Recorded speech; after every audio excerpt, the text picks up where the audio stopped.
Deuxième jour à Eauze, nous avons rendez-vous avec l'accueil Donativo Bethany des JT des gens, c'est maintenant.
Moi, je suis partie sur le chemin de Saint-Jacques en 1997.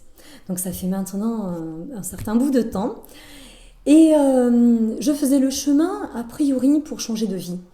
Comme beaucoup de pèlerins, hein, finalement, si on regarde. Mais j'étais attirée par la dimension spirituelle, mais pas spécialement par la dimension chrétienne. Parce que je croyais déjà connaître, j'avais été à l'école dans une école catholique. Donc voilà, je pensais déjà connaître tout ça. Mais j'avais vécu des choses assez dures avant, que j'avais besoin de surmonter. Et voilà, et donc ce chemin m'a vraiment aidée à surmonter tout ça, à reprendre les rênes de ma vie, en fait, vraiment. Mais c'est vrai que ce que j'ai vécu vraiment de très très important pour moi, qui a changé totalement le cours de ma vie, c'est que je me suis convertie sur ce chemin. J'ai vécu en fait un songe, enfin un rêve, hein, voilà, dans d'autres termes, à San Juan de Ortega. C'est un sanctuaire qui est juste avant Burgos, en Espagne. Et c'est vrai que c'est un lieu qui était un lieu très fort, hein, perdu dans la nature, dans une nature assez sauvage et austère. Et donc, à l'époque, c'était un prêtre qui accueillait dans ce lieu avec sa sœur. Maintenant, je crois que c'est une association. Et lui doit être décédé. Et donc le soir, j'ai dû aller à la messe, mais pour suivre les pèlerins, mais sans être vraiment impliquée dedans, quoi, en fait. Et en fait, c'est dans cette nuit-là que j'ai rêvé, en fait, que vraiment le Christ m'aimait avant que je croie en lui, quoi, c'est ça. Et ça m'a tellement bouleversée que je me suis réveillée en pleurant.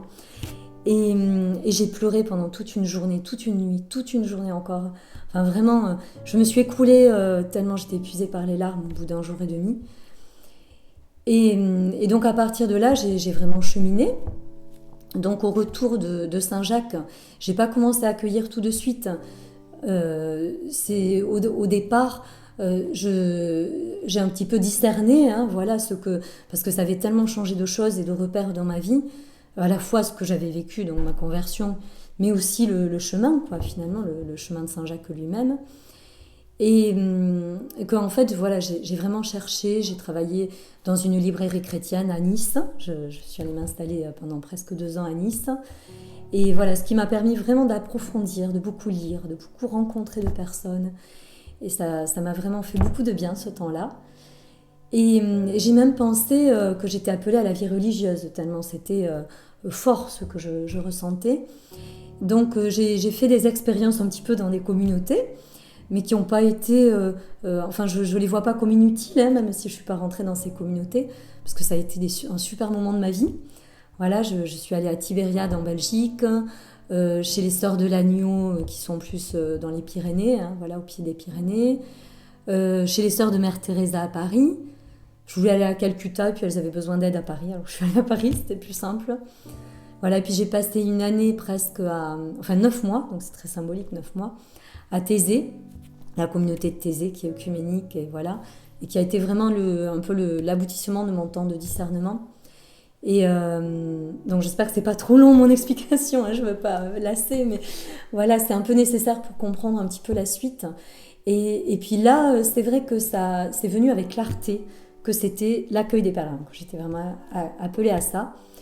Et puis ça s'est confirmé par ce qui s'est passé ensuite, c'est que j'ai tout de suite trouvé du travail à Moissac, à l'Ancien Carmel, vraiment dans les jours qui ont suivi. Et donc j'ai travaillé 3 ans là-bas. C'était un emploi jeune, donc c'était de durée déterminée.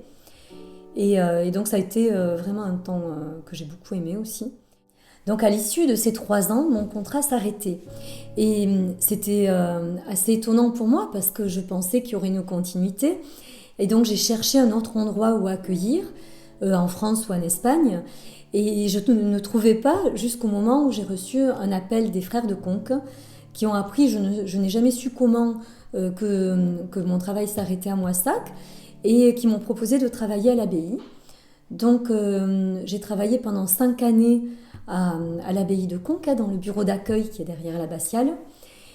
Et voilà, donc c'était un temps qui, pareil, a été très riche en fait, hein, voilà, parce que comme j'étais croyante, enfin je suis toujours, je pouvais partager les offices avec les frères. Donc c'était vraiment, j'étais très heureuse d'être là-bas. Et c'est à ce moment-là que j'ai rencontré Marcel, mon mari actuel, voilà, enfin celui qui est maintenant mon mari. Et donc cette rencontre s'est passée au cours de ces 5 ans. Marcel avait déjà fait le chemin de Saint-Jacques en 2001 et 2004, donc il était aussi pèlerin, parce qu'on reste pèlerin hein, après avoir fait le chemin. Et il était secrétaire des Amis de Saint-Jacques-des-Landes. Et l'association organise chaque année, je ne sais pas s'ils le font toujours, mais je pense, un week-end sur l'hospitalité. Et là, cette année-là, c'était sur la voie du Puy. Et comme moi, j'avais accueilli à Moissac et à Conques, j'ai été invitée pour en parler. Voilà, donc on s'est rencontrés puisque c'est lui qui m'a accueillie. Et voilà, ça a été le coup de foudre, enfin, voilà. Ça a été vraiment, dans les mois qui ont suivi, il a décidé de me rejoindre, d'arrêter l'armée de l'air, hein, il était militaire, et de me rejoindre à Conques.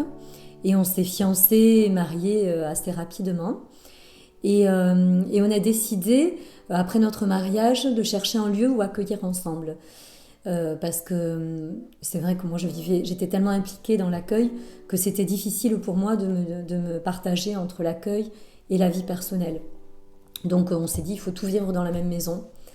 Alors on a cherché une maison entre le Puy et Saint-Jacques et on a trouvé cette maison ici à Eauze qui à la base Eauze en fait n'avait que le gîte communal en 2008 pour accueillir les pèlerins avec 16 places, ce qui n'était pas assez parce qu'il y avait beaucoup plus de pèlerins.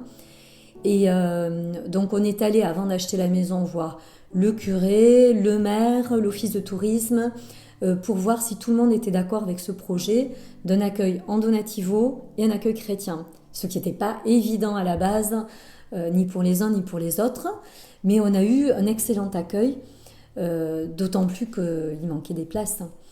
Et d'ailleurs, je pense que c'est bien qu'on ait fait cette démarche au début, parce qu'on a toujours eu leur soutien des uns et des autres au fil des années.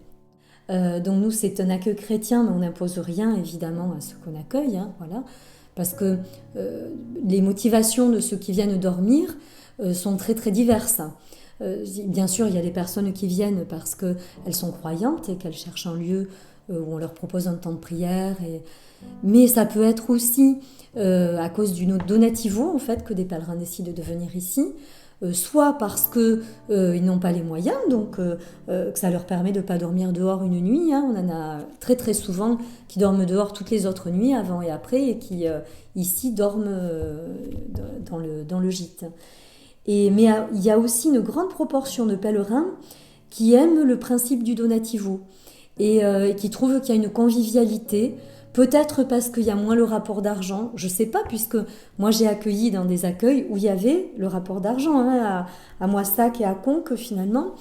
Et c'est vrai que moi j'ai l'impression que les pèlerins, j'ai le même rapport avec eux depuis 2000, quoi, en fait, parce que j'ai commencé en 2000 à accueillir. Et donc c'est vrai que ça fait toute une palette d'accueil, de personnes différentes.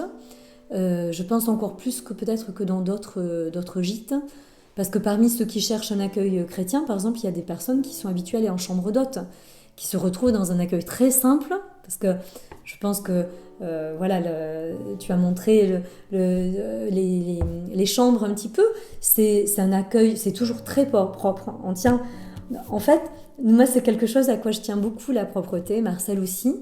Et quand on a lu les récits de Sainte Thérèse d'Avila, on s'est rendu compte que c'était aussi, elle mettait beaucoup l'accent là-dessus.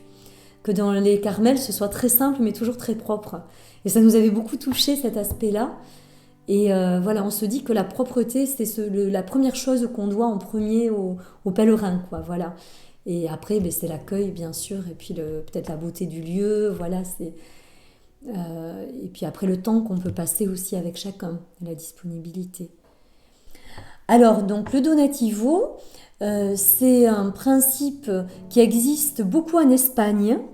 Je pense que même les donativos qui existent en France se sont inspirés de ce qui se faisait en Espagne, où ça existe depuis très longtemps, en fait, parce que les pèlerins ont recommencé à affluer en Espagne avant d'affluer autant en France. Hein.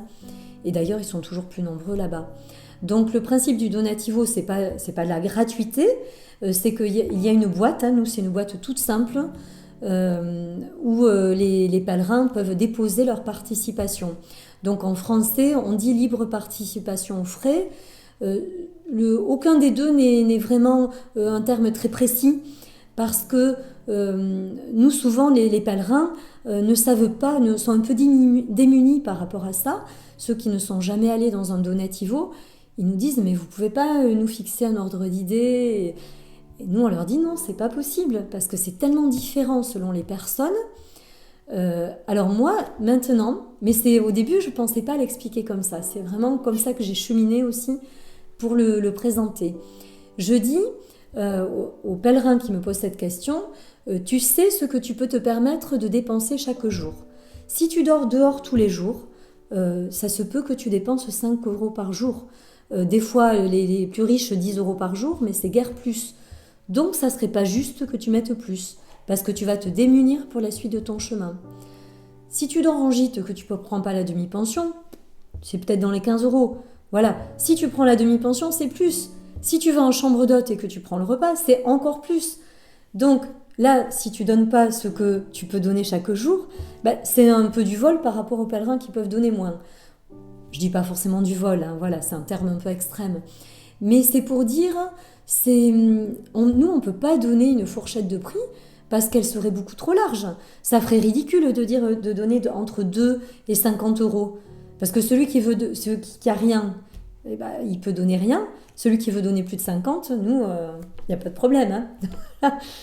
Donc, parce qu'on accueille aussi des SDF des fois. C'est très rare, mais parfois il y a des SDF qu'on appelle plutôt des frères de la route, hein, voilà, c'est plus le terme utilisé, qui font le chemin, en fait, qui décident de vraiment faire le chemin et qui deviennent parfois des pèlerins perpétuels, en fait. Hein. Et après, il y a aussi des pèlerins qui sont un peu des pèlerins perpétuels parce qu'ils se sont sentis appelés à ça. Donc, il n'y en a pas beaucoup comme ça qui le font vraiment pour répondre à un appel. Mais je pense notamment à un qu'on a accueilli plusieurs fois, même à 2 en fait, oui, que vraiment en fait qu'on considère comme ça, quoi, voilà. Donc nous on veut ignorer ce que nous laisse chacun, et s'il y a qu'un pèlerin, on évite de ramasser ce qu'il y a dans la boîte avant d'avoir un autre pèlerin qui arrive, pour pas savoir ce qu'il nous a laissé. pour pas considérer la personne en fonction de ce qu'elle nous a laissé. Parce que ça, c'est très dangereux. Voilà, de surestimer quelqu'un parce qu'il a laissé beaucoup, ou de sous-estimer quelqu'un avec qui on a eu pourtant un bon contact parce qu'il n'a rien laissé ou très peu.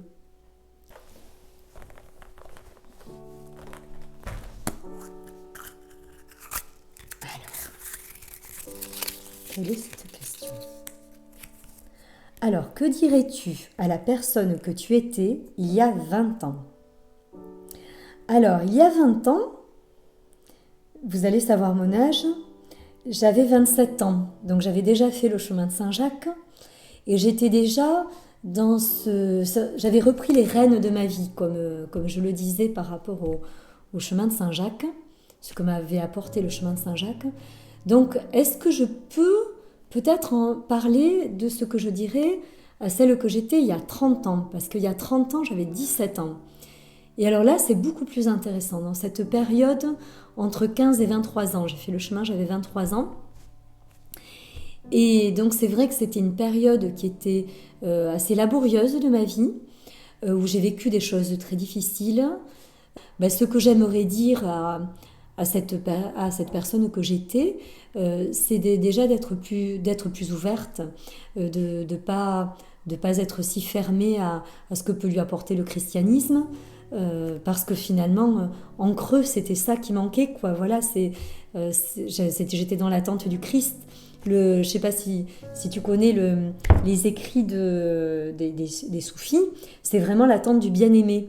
Alors c'est vrai qu'un chrétien peut très bien lire ça et s'y retrouver, parce que le bien-aimé, ça peut très bien être le Christ, quoi, en fait. Hein. Et le bien-aimé pour les soufis, c'est Dieu, quoi. Donc voilà. Mais c'est vrai que c'est ça que je creusais, je pense, pendant tout ce temps-là. C'est cette attente-là qui a été creusée, et c'est pour ça que j'ai été si bouleversée quand j'ai vécu ce songe. Mais c'est vrai que ces temps de gestation, je pense qu'ils sont très difficiles. Et quand on les vit, on n'en voit pas le bout. Et c'est vrai que j'aimerais... maintenant, je le fais moins, mais à un moment donné, je priais beaucoup pour l'adolescente que j'avais été, pour qu'elle perde pas espoir, en fait. Et je pense qu'à travers ça, parce que c'est un peu illusoire de prier pour quelqu'un qu'on a été, parce que bon, le temps est passé et il passe dans un seul sens. Hein. Mais finalement, je prie aussi pour tous ceux qui sont dans la même situation à cet âge-là. Et finalement, à tout âge, hein, quand on est dans ces périodes de tunnel où on ne voit pas justement encore le bout du tunnel, et de se dire mais c'est sûr qu'il y a un bout du tunnel. C'est sûr qu'en avançant, c'est ça qu'apprend le chemin finalement, c'est qu'il faut avancer. Et quand on n'y voit plus, il faut avancer prudemment, lentement. Quand on est blessé, il faut peut-être s'arrêter un jour, mais continuer d'avancer, mettre une bande peut-être, mais c'est une très belle métaphore, le chemin de la vie. Hein. Mais toujours avancer, ne pas stagner, quoi, en fait. Ça, j'ai lu beaucoup pour l'éducation aussi. Moi, j'ai toujours lu dès que j'avais plein de questions par rapport à ma vie. Et mon mari, pareil. Et donc, dès qu'on a eu les enfants, on a lu beaucoup, beaucoup, beaucoup de choses. Et notamment Dolto, quoi, en fait, voilà. Ce qui n'est pas forcément les écrits les plus récents, mais voilà, parmi ce qu'on a lu, on a lu aussi ses écrits à elle. Et il y a un truc qui m'a beaucoup touchée qu'elle écrit, c'est qu'il ne faut pas stagner. Qu'un enfant qui stagne, surtout les enfants, ils évoluent très très très très vite. Et un enfant qui stagne, il faut s'en inquiéter en fait. Et parce que même surtout les temps de régression et tout ça, voilà. Et c'est vrai que ça, finalement, c'est quelque chose qui est vrai aussi à tout moment de la vie. Et particulièrement à l'adolescence où on se cherche. Et c'est vrai que je suis éblouie par les adolescents des fois qui passent sur le chemin que je trouve super, quoi. Des fois, il y en a aussi qui sont aussi dans un peu ce désespoir, quoi, en fait, d'une recherche un petit peu dont ils ne voient pas le bout, quoi. Parce que je crois que on se structure durant ces années-là. Enfin, moi, j'ai mis beaucoup de temps à me structurer. Ça dépend des gens. C'est ça, c'est qu'il n'y a pas non plus de règles. Et moi, même après ma conversion, j'ai mis du temps, mais ma foi m'a aidée à me structurer. Et le chemin m'a aidé à me structurer, et les rencontres que j'ai fait aussi. Et maintenant, je me sens structurée. Je me sens toujours fragile, parce que je le suis, quoi, voilà. Mais après, peut-être que tout le monde l'est, quoi, hein, voilà, c'est la condition humaine, hein, peut-être aussi. Mais je me sens structurée, voilà. Et cette structure, je sens qu'elle se nourrit dans la prière aussi. Et, euh, et c'est vrai que c'est lié aussi à l'accueil. Je sens que tout est lié au fait de vivre en couple aussi. C'est vrai que je sens qu'une relation de couple durable, on s'est rencontrés très tard avec Marcel. Moi, j'avais plus de 30 ans et lui, il a 7 ans de plus que moi. Donc c'est vrai que tous les deux, on a beaucoup erré avant, en fait, finalement. C'est pas que... C'était utile, hein, ce qu'on a vécu avant. Mais c'était pas... Enfin, j'avais vraiment l'impression qu'on est sur du solide, en fait. C'est extrêmement stabilisateur d'être avec quelqu'un sur qui on peut compter. Et voilà. Et puis après, les enfants, c'est encore autre chose. Donc, c'est vrai que c'est une vie très riche, je trouve, la vie de famille, que j'avais pas envisagée avant. Quand j'étais jeune, j'imaginais même pas avoir des enfants et me marier. Donc, j'ai l'impression que c'est une page de ma vie complètement différente, quoi. Et j'en suis très heureuse. Je trouve que c'est très riche. Et voilà. Donc, c'est vrai que celle que j'étais il y a 30 ans, je lui dirais de ne pas perdre espoir, qu'il y a un avenir, en fait. Voilà, qu'il y a un avenir et de rester ouverte à l'avenir. Il y a des belles choses, en fait, qu'on peut vivre, des belles choses. Voilà, qu'elle ne peut même pas imaginer encore, quoi. C'est ça aussi le truc, c'est que... Et maintenant, je me dis toujours ça. Je me dis maintenant, c'est vers la vieillesse maintenant que je me tourne. J'écris des livres, et j'ai écrit notamment un livre sur une vieille dame de 93 ans qui raconte sa vie à son arrière-petit-fils. Et ça m'a réconciliée avec la perspective de vieillir. Et c'est vrai que je l'aime vraiment, mon personnage, Émilie. Et du coup, je me dis, si je vieillis comme ça, je suis contente de vieillir, je suis heureuse de vieillir, quoi, voilà. Et on vieillit sans arrêt, on vieillit dès qu'on est, quoi, voilà. Mais on n'en a pas conscience quand on n'appelle pas ça vieillir, on appelle ça mûrir plus jeune. Et là maintenant, je sens que c'est en train de basculer, en fait. Et maintenant, je mûris en vieillissant, quoi, voilà aussi. Voilà, je commence à m'acheminer vers la période où c'est plutôt ces termes-là, quoi, voilà. Mais je trouve que chaque période de la vie est riche et c'est important. Maintenant, je le sais, mais quand j'étais ado, je le savais pas, quoi, en fait, c'est ça. Seigneur, nous te confions tous les pèlerins qui sont sur le chemin de Saint-Jacques, particulièrement ceux que tu nous donnes d'accueillir. Et puis ceux qui sont blessés aussi, ceux qui sont blessés à l'intérieur ou dans leur corps, particulièrement Agnès et puis Cédric aussi. Viens vraiment les aider. Et puis nous te confions aussi tous ceux qui te cherchent. Jésus, ma joie, mon espérance et ma vie. Je vais faire une petite prière aussi. J'ai perdu ma maman vendredi dernier et je veux faire une prière pour tout le monde et pour la famille. Je vous salue Joseph, vous que la grâce divine a comblé. Le Sauveur a reposé dans vos bras et grandi sous vos yeux. Vous êtes bénie entre tous les hommes, et Jésus, l'enfant divin de votre virginale épouse, est béni.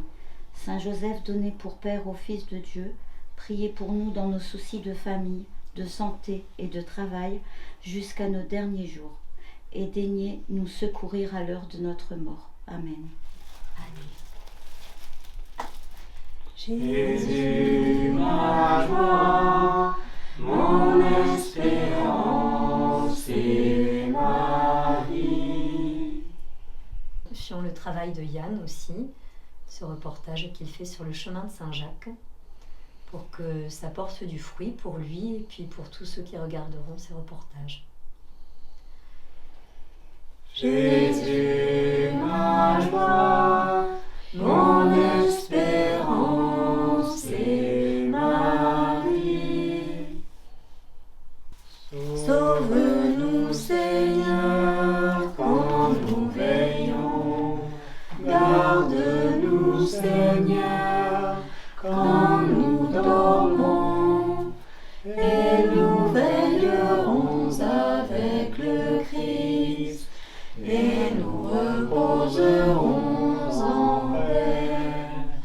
Maintenant, Maître souverain, tu peux laisser ton serviteur s'en aller en paix selon ta parole.